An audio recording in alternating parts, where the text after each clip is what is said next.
So LILAS IKUTA. I know it's Lila. And if she's in Yoasobi, it's like Ikura or something. But anyway, this is an artist who, I gotta be honest, I've been won over.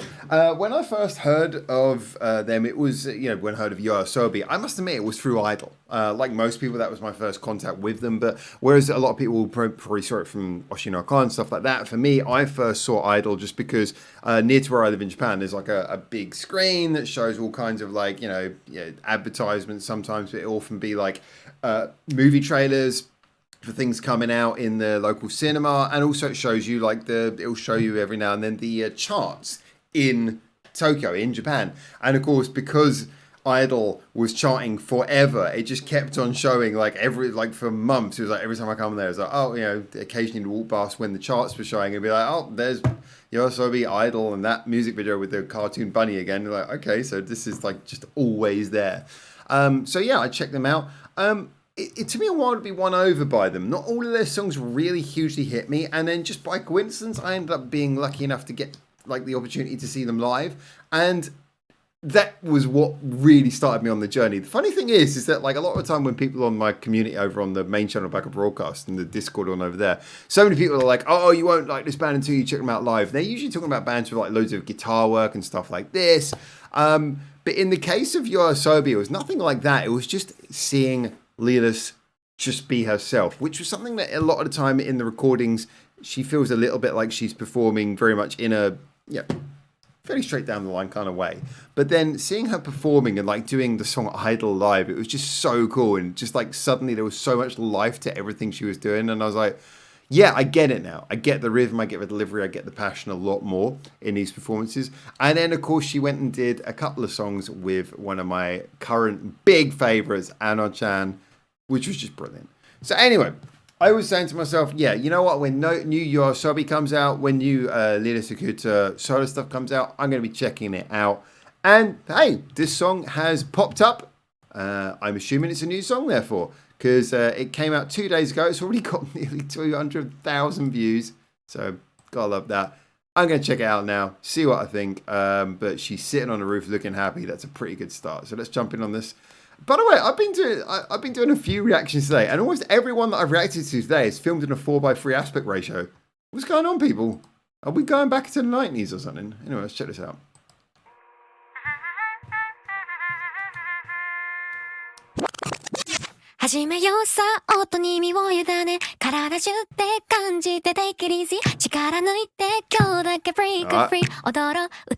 We're gonna go catchy.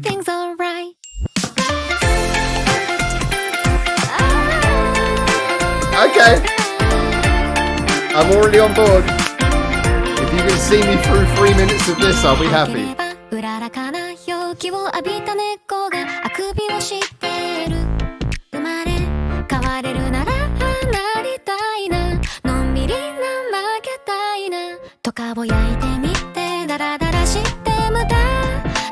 love that bass sound.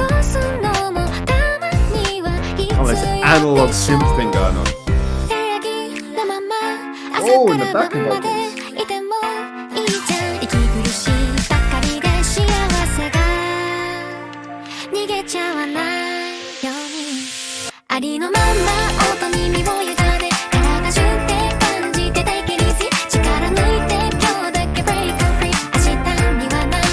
I like how they earn the chorus by having a verse that's kind of very stoppy-starty. Doesn't quite let you settle in, and yet is always feeding you with things to keep you entertained.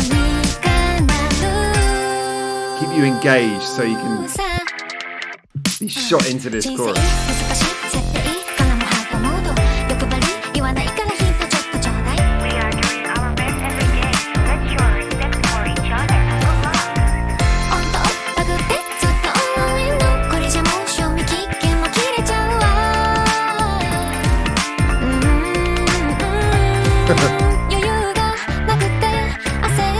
And double time in the beat.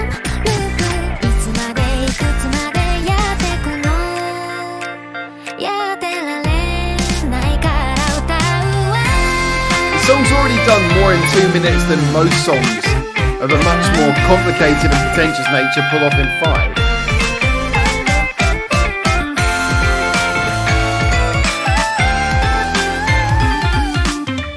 Oh god, the arrangement for this is gorgeous.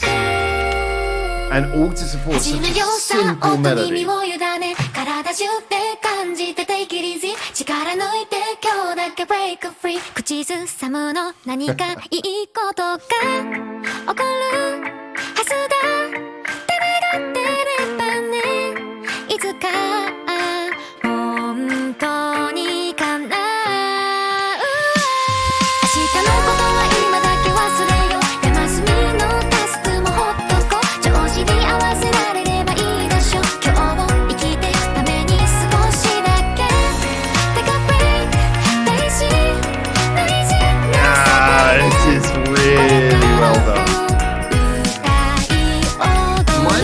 Everyone, but God, you gotta respect the effort that went into this.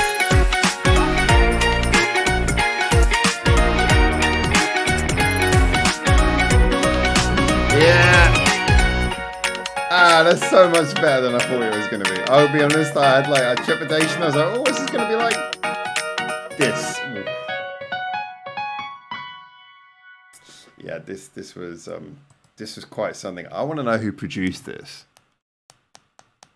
Who is the producer on this song? Sorry, I'm flicking a guitar plectrum, but I want to know who produced this. Maybe it was LILAS. It seems it might have been. If this was produced by her, then we have to give her massive, massive credit. I'm sort of scrolling down through all of the credits, but yeah, I can't immediately see and work. It's got all the music video credits, but. All right, so I'm assuming, because I know that she does a lot of stuff, straight off her own back. I'm assuming that maybe she did actually produce the song. But okay, first of all, let's just talk over the basics here. From a purely musical standpoint, okay, so the song itself is quite simple. It follows a similar arc to the LILAS featuring Anno song that we got second in that dual collaboration, in that it's a simple, short, wistful, joyous, light-hearted melody, but it is quite catchy and is supported by a production which is fairly gentle, but with nice little nuances and details. But this takes that to the whole next level. It very much feels like a companion piece to that song because there's a lot of similarity in the mood of the two songs. They feel similar. This obviously doesn't have the contribution of Anno's voice, and a lot of what made that song, the one I saw before, the LILAS featuring Anno song, work so well is that the way there was a counterplay between their two vocals gave a lot of life to the song. This LILAS does a very chilled out performance, but my God, the production in the background is absolutely superb. Now let me explain what I mean by that after having a quick swig of this water. Boy, oh boy, it's hot. I'm dehydrated. Anyway, yes, you had to watch that. It's a reaction channel. We don't edit anything. You guys wanted me to do reactions again. Here we are. Okay, so when it comes to the production, in those verses, there was so much going on. Now, a lot of the time it was the beat disappearing. Then there was a little bit where it double times up a little bit just before the chorus. That happened both times. There were bits where sounds would come in. That bass, the interesting thing about that bass is it had sort of this nice little analog synth sound, but it wasn't too low. It was there to sort of give a bass to a song, but not to go so low as to make you think, all right, here we are. Sort of like in the chorus, you want it to go down lower and everything cements. But in the verse, it was still in sort of lower mid-range. A lot of the verse was full of sounds that kept you engaged and listening, and each sound as it came in felt right and just moved nicely. It was just this little engaging buffet of sounds going past and being offered up to you. But nothing stayed quite long enough for your ears to say, okay, everything's now, so for you could sort of bob your head along to the basic implied beat, but it wasn't a fully cemented beat. It was the song was just sort of throwing little ideas at you, sort of keeping the rhythm going, but popping ideas at you. And then when the chorus comes in, that's when the beat lands properly. At that point, it stays stable. We start getting other sounds coming and we get the melody is stable throughout, but it's interesting because that's the one thing holding everything together. Everything else is moving fluidly underneath it. But in the chorus, like I say, it gets solid. The bass gets solid. The whole rhythm section, the whole sound gets solid, because then it's just about, all right, everything comes together, chorus. And then the next verse comes up, and again, it's playful. So it's interesting because it's playing with all these fun ideas in a way that does work. It doesn't shake you off. It just keeps you excited and interested by all these fun little appropriate but interesting and different sounds that are coming up in the verse to make the chorus so much more of a payoff. And it works brilliantly. And it means from doing that simple technique, well, simple to describe, more complicated in execution, but by using that technique, it means that LILAS herself doesn't have to worry about writing a song that's overly taxing or difficult. It's just a very simple song. I mean, chicken before egg, which one comes first? If anyone ever asks you that, the egg came first. Because at some point, the chicken evolved from being a different animal. But still, you get my point. Chicken or egg. Whatever animal came before a chicken, it would still have an egg. Back to the point. So when it comes to that whole like chicken and egg thing about the which one was written first, was the production idea, was the bed of sounds what was coming about first, or was the melody what came first? It doesn't really matter because they just support each other. But in a way, I like to think that she wrote the melody first and then just wanted to do something that would make it more interesting than just strum, kumbaya, here's a nice melody over something simple and relaxing. And this was so beautifully done. I really enjoyed it. The music video, there was very little to it, but again, it was just very simple, very low budget, very easy going, but a lot of playful imagery that kept you engaged. This was a real demonstration, a real example of the exercise of what happens when you get someone truly creative and ask them to do something simple. Not showy. This doesn't come across as show off. Just say, hey, we got something.